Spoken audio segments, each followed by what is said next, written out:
Watson, no encuentro el plató. ¿Dónde está? ¿Qué plató? El plató de televisión que hoy teníamos noticias, pero noticias nuestras. Pero, ¿y el plató no? ¿Dónde lo han No metido? sé. Me han dicho que estaba por aquí. Creo que es esto. Pues, bueno. ¿Y si no es? Ya no sé.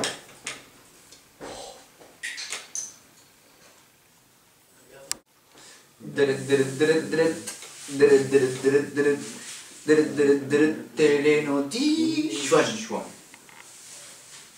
Empezamos el Notichuan. Buena jornada tenga. Anunciamos el fin del mundo.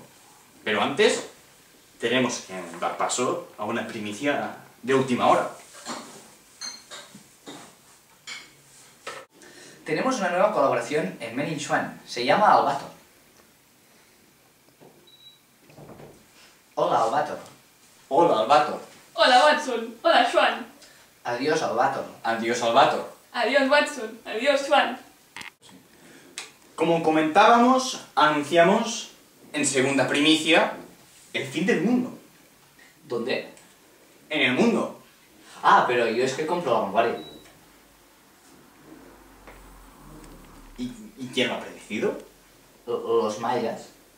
¿Quién? La bruja maya. Escuchemos sus palabras. Escuchémoslo. ¡Ha llegado el fin del mundo! ¿Y eso por qué? Sabía que me ibas a preguntar esto.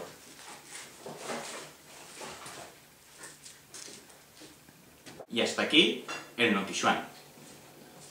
Telenoticias.